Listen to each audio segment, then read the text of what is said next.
My entitled customer at a bakery demanded I let her cut the line, snarling, "I'm in a hurry and you don't look busy, so just let me go first." When I refused, she shouted at the cashier, "Tell them to move, or I'm never shopping here again." Her confidence shattered when the cashier smiled and said, "Actually, we're refusing you service because we don't reward rudeness." I work at a small, family-owned bakery in Chicago. Our shop is nestled in a cozy neighborhood, known for its warm atmosphere and the inviting aroma of freshly baked bread and pastries that wafts through the air each morning. Regulars come in daily, exchanging pleasantries and sharing snippets of their lives, making the bakery feel like a second home to many. One brisk Saturday morning, the city was just beginning to stir. The sun cast a golden hue over the streets, and the chill in the air made the thought of a warm pastry and a cup of coffee all the more appealing. As expected, the bakery was bustling. The line stretched from the counter to the door, with customers chatting amicably, their faces lit with anticipation for their favorite treats. I was behind the counter, moving swiftly yet attentively, ensuring each customer felt valued despite the rush. The bell above the door jingled, signaling the arrival of another patron. I glanced up and saw a woman enter. She appeared to be in her late 40s, dressed in an expensive-looking suit, her heels clicking sharply against the tiled floor. Her demeanor exuded impatience. She scanned the line, her lips pressing into a thin line as she took in the number of people ahead of her. Without hesitation, she made her way past the waiting customers and stopped directly in front of me at the counter. The conversations in the bakery hushed slightly as a few patrons took notice of her audacious move. "Excuse me," she said, her tone clipped and authoritative. "I'm in a hurry. You don't look busy, so just let me go first." I blinked, momentarily taken aback by her brazenness. The customers in line exchanged glances, some raising their eyebrows, others whispering to their companions. I took a steadying breath, reminding myself to remain professional. "Ma'am," I began calmly, "these customers have been waiting patiently.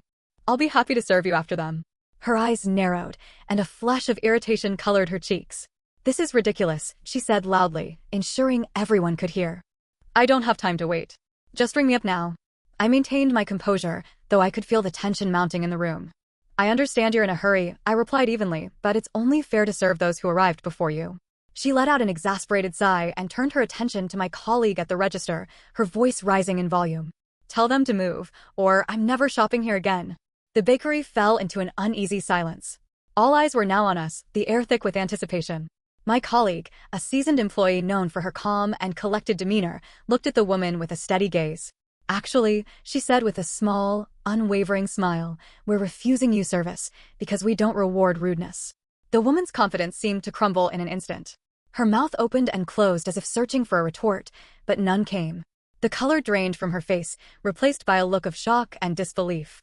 Without another word, she turned on her heel and stormed out of the bakery, the bell on the door jingling behind her departure. The tension in the room dissipated like air slowly escaping from a balloon. A collective exhale seemed to pass through the customers. One of the regulars, an elderly gentleman who always came in for his morning coffee and scone, chuckled softly.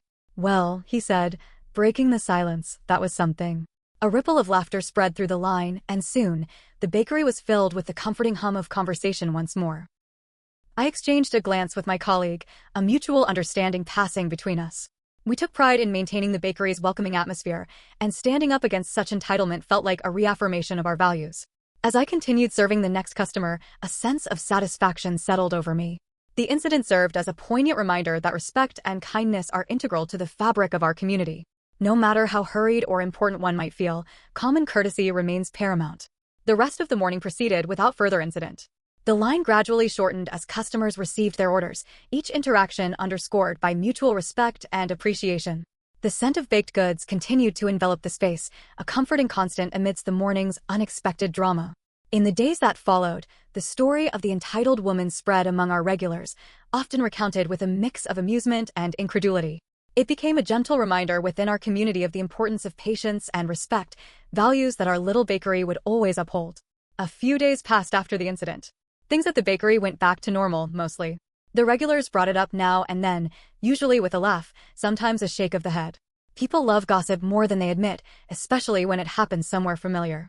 Then, one morning, around 10, after the breakfast rush, but before the lunch crowd, a man walked in. He didn't look like someone who usually came to our place. Too polished. Leather shoes that barely made a sound on the floor. Dark coat, freshly pressed slacks. He walked like he owned something. Not the bakery, obviously, but something. He scanned the room once, then locked eyes with me behind the counter. You the one who works mornings? He asked. I nodded slowly. Yeah. Can I help you? He glanced around.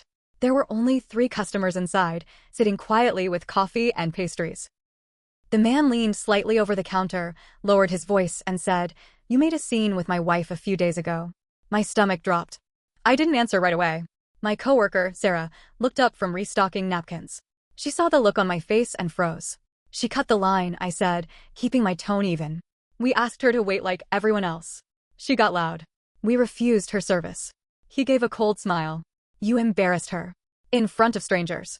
I said nothing. He leaned in closer. You think that was professional? Now, I wasn't sure what this guy was expecting. An apology? Regret? That we'd grovel? I stared at him and said, We treat people with respect here. But that goes both ways. He didn't like that. His smile faded. He straightened up, smoothed his coat. You'll be hearing from our attorney. I blinked. What? Over, what exactly? He didn't answer. Just turned and walked out, as silent as he came in. The door closed softly behind him, and I just stood there for a moment. Sarah came over, whispering, Was that her husband? Looks like it. My boss wasn't in that day, so I called him right after. Told him everything. He sighed hard. Don't worry. You did the right thing. If they try anything, we'll handle it. That should have been the end of it. But it wasn't. The next week, we got a 1-star review on every platform, Google, Yelp, Facebook. All from different accounts, but they read the same way. Staff is rude. Disrespectful to customers. Not worth your time. A few even got personal. Young man behind the counter has an attitude problem. Treats paying customers like trash. It didn't take a genius to figure out who was behind it. We flagged them, replied politely, did the usual damage control. But the hits kept coming. A couple of our newer customers didn't return.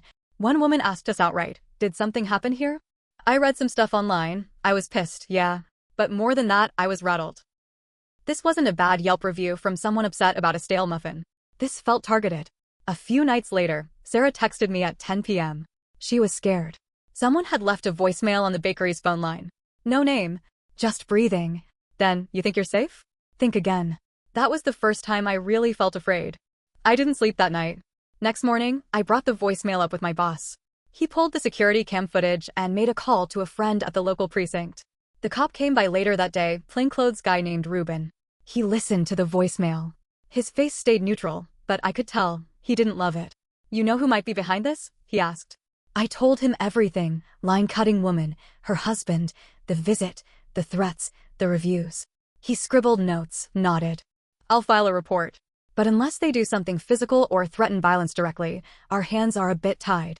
Even with the voicemail? I asked. He shook his head. Creepy, yeah. Illegal? Not quite. Sarah was nervous.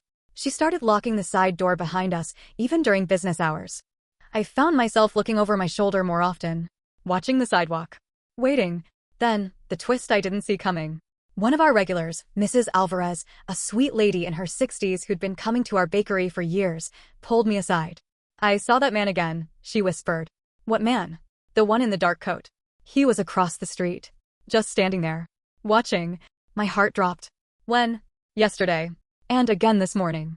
I thought it was strange, but now. I think he's watching you. I walked outside, looked around.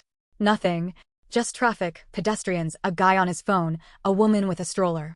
But now my nerves were shot. I started taking a different route home. I told my roommates everything. One of them offered to walk me to and from work. I declined, but it meant something that they offered. A week later, we got a letter in the mail. It wasn't addressed to the bakery, but to me. My full name. No return address. Inside was a single piece of paper. Typed. One sentence. This isn't over. That's when I knew, for sure, it wasn't just a tantrum anymore. It was something else. Something worse. And I still don't know how far they're willing to go. After the letter, I started keeping it in my backpack. Not out of fear, exactly, more like evidence. If this ever got serious, I wanted a record. I kept screenshots of the bad reviews, a copy of the security footage when the guy came in, even logged the weird calls and anything else that felt off. My boss installed a second camera outside, aimed at the sidewalk. Just in case, he said. We all tried to keep things normal, but there was this edge now. We joked less. Sarah started texting me every night just to check in. I appreciated it more than I let on. One rainy Wednesday, we had a slow morning. Only a few customers, mostly regulars who didn't mind waiting a bit. Around 9:45, a young woman walked in. Pretty. Mid-20s. Sunglasses, even though it was gray and overcast. I was working the espresso machine and didn't pay her much attention at first. Then she pulled out her phone and started filming. At first, I thought she was just taking a video of the pastries. Happens all the time. Social media, foodie types, whatever. But then she turned the camera on me. Without warning, she said loudly, "This is the employee who harasses women at bakery name and threatens customers who don't agree with him." Everyone in the bakery froze. I looked up, stunned. "Excuse me?" She kept filming. "This is the same guy who called a customer a name and kicked her out for being in a hurry. He's still working here. Just letting people know what kind of business this is." My hands were shaking. "That's not true," I said. "You need to stop recording." She stepped back and pointed the camera at Sarah. "You're complicit. You didn't stop him. You think that's okay?" I came around the counter. "I'm asking you to leave. Now." She didn't flinch. Just smiled slightly. "Oh, I'll leave. Don't worry. But the internet's gonna know exactly who you are." Then she walked out, leaving the door wide open, rain blowing in behind her. The bakery was dead silent. Then Mr. Hollis, one of our oldest customers, said, "What the hell was that?" Sarah came to stand next to me. "You okay?" I nodded, even though I wasn't. We spent the next hour fielding questions from customers. Some supportive. Some, not so much. One guy asked, "So is any of it true?" That one stung. Later, we found the video online. Edited. Twisted. My face shone clear. Her voice narrating the story like she'd witnessed it herself. She claimed I'd screamed at her friend, thrown a pastry, called her a slur. Total fiction. But it spread fast. People love drama. The comments were brutal. Why is he still employed? I'd never shop there again. This is why small businesses fail. My boss tried to get the video taken down. No luck. It had already been copied, reposted, shared. The damage was done. Then came the kicker. A letter arrived, this time sent through an actual legal firm. A formal warning, claiming defamation, emotional distress, and loss of professional reputation. From the husband's company. It was official looking and filled with legal threats about what might happen if we didn't issue a public apology. That was when my boss brought in a lawyer. A real one. Not a friend. We sat in his office and went over everything. The footage, the reviews, the video, the voicemail, the letters. He took notes, asked a lot of questions, then leaned back and said, "They're trying to scare you. But they're sloppy." "Sloppy how?" I asked. "Well," he said, holding up the letter. "This? It's real, yeah. But it's not a lawsuit. It's a warning. Probably meant to get you to panic. But here's the interesting part," he pointed to the letterhead. "This law firm? I know someone who used to work there. They don't take harassment cases. They do corporate liability, mergers, tax law. This isn't even their kind of work. Which means someone probably paid a personal favor to get this made." I sat back. "So what do we do?" "We wait," he said. "And if they cross the line again, we strike first." I didn't love that answer, but it was better than just feeling helpless. Then something unexpected happened. One of the newer part-timers, a guy named Eli who mostly worked weekends, came up to me during cleanup and said, "Hey, I think I know who that guy is." "Which guy?" "The husband. The one in the dark coat. I think he used to work at a firm near my sister's place in the Loop. She dated someone from there. Said there was this one exec who got fired for, get this, harassment. Real controlling. Threatened to ruin people if they crossed him." I stared at him. "What happened to him?" "Dunno," Eli shrugged. "But it'd make sense if he tried to pull the same crap here." It was a stretch. But something about it stuck in my brain. That night, I looked him up. Deep dive. Social media. LinkedIn. News articles. And that's when I found it. A 6-month-old article from a business blog. Vague phrasing. Prominent partner quietly exits after internal dispute. No names mentioned. But the firm matched. The timeline fit. And the blog's comment section? That was the gold mine. One anonymous user posted, "This guy's toxic. Bullied junior staff, covered for his wife's tantrums in public. Good riddance." Another said, "Wonder where he'll land next. Hopefully not near people." And suddenly, I had a theory. What if this wasn't just about a bakery incident? What if this was about power?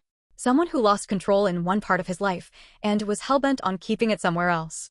Even if that meant tormenting a bakery worker for weeks. But I wasn't going to let it end like that. Not anymore. It all came to a head on a Tuesday. The bakery was calm that morning. No rush, no lines, just the hum of the fridge and the occasional hiss of the espresso machine. Sarah and I were restocking shelves, talking about nothing, weekend plans, her dog, whatever. For once, things almost felt normal. Then the front door opened. And in walked her. Same suit, same controlled stride, like nothing had happened. But this time, she wasn't alone. Her husband followed 2 steps behind, and a third person trailed after them. A woman in her 30s, holding a legal pad and looking uncomfortable. The customers inside went dead silent. Mr. Hollis looked up from his coffee and raised an eyebrow. Sarah froze mid-step. I stood behind the counter, heart beating like a drum. She walked right up to me. "You," she said. "Still working here? After everything?" I didn't respond. "Not yet." She turned to the woman with the legal pad. "This is him. The one who harassed me. The one who called me names." Her husband spoke up then, calm and smooth like always. "We're here because my wife deserves an apology. And because we're giving you one last chance to resolve this before it becomes bigger." The woman with the notepad glanced at me nervously. "I'm here as a mediator. Hired through a private firm. I was told both parties are willing to discuss a resolution. I never agreed to that," I cut in. The husband smirked. "Well, we're here now. Might as well talk." Sarah stepped beside me, arms crossed. "You've already defamed him online. Sent threats. Posted lies. You think walking in with a mediator changes that?" His smile dropped. "Careful," he said. "That sounds like an accusation." "No," I said. "It is an accusation." His wife stepped forward, voice rising. "You humiliated me. In front of everyone. All I wanted was a scone and some respect. You people don't know what real pressure is. You think standing behind a counter gives you the right to judge me?" I stared at her. Something in her voice cracked. Like she was barely holding it together. Then, something unexpected. The mediator stepped forward, gently. "Ma'am, I need to ask you something." She looked at the wife, carefully choosing her words. "You told me he physically intimidated you. That he shouted and made you feel unsafe." The wife nodded rapidly. "He did." The mediator turned to me. "There are security cameras here, right?" I nodded and gestured to the small camera above the register. "May I see the footage from that day?" she asked. My boss had saved it to a USB. I retrieved it from the back and plugged it into the register monitor. We all stood around it. No one spoke as the footage played. There was her walking in, cutting the line. Her shouting. Me standing still, calm. Her yelling at Sarah. Sarah refusing service. Her storming out. No threats. No shouting. No intimidation. Just her. Loud and entitled. The husband's face twisted. He turned toward her, whispering something. Her shoulders went stiff. She began. I remembered it differently. In the moment, it felt, "Stop," he said quietly. "Just stop." She froze. Her eyes darted around the bakery. Everyone was staring now. Customers. Staff. Even Mr. Hollis, sipping slowly, watching like it was a soap opera. The husband rubbed his forehead. "Do you have any idea what you've done?" Her face fell. "I just wanted them to treat me like I mattered." "You told me he threatened you." "You made me file papers." "You had her record that video," the mediator interrupted. "You produced that video?" She looked trapped. "I didn't mean for it to go viral." "You ruined his name," the husband snapped. "You made me look like a lunatic." "Because you're one," she screamed. "You always back me no matter what I say. You taught me to do this, bully, lie, threaten." Silence fell like a brick. She looked stunned at her own words. The mediator's eyes went wide. Her husband stepped back like she'd struck him. He looked broken. No more arrogance. No more smirk. Just tired. "I lost my job covering for you," he said quietly. "And now I've lost this too." She turned to me then, tears in her eyes. "I'm sorry." I said nothing. I couldn't. My throat was tight. Sarah spoke for me. "It's not just about being sorry. You nearly destroyed his life." The woman sobbed quietly. "I don't know why I do this. I don't know who I am anymore." Her husband turned and walked out. No words, just gone. She stood there for a moment, wiping her face. Then followed him, shoulders hunched. The mediator stayed behind. She looked at me. I'm so sorry." I had no idea. "It's okay," I said, though it wasn't. The bakery returned to life slowly. The customers resumed eating. Sarah gave me a long look. "You okay?" she asked. "I think so." We didn't talk about it much after. The bad reviews started getting removed. A public apology went up on their social media. The woman deleted the video. The internet moved on. But I didn't forget. It changed me. I used to think people like that couldn't touch you if you were honest and kind. But they can. They will. And sometimes, the only thing that stops them is truth, cold, clear, undeniable. The bakery's still running. Same old regulars. New faces too. Sometimes, I look at each customer a little differently. Not suspicious, just alert. More aware. I don't hate her. Not anymore. But I don't forgive her either. Maybe I will someday. Maybe not. What I do know is this: kindness isn't weakness. And respect isn't something you demand. It's something you give, or you lose. I still work behind that counter. Still pour coffee. Still remember names. But now, I carry something else too. Clarity.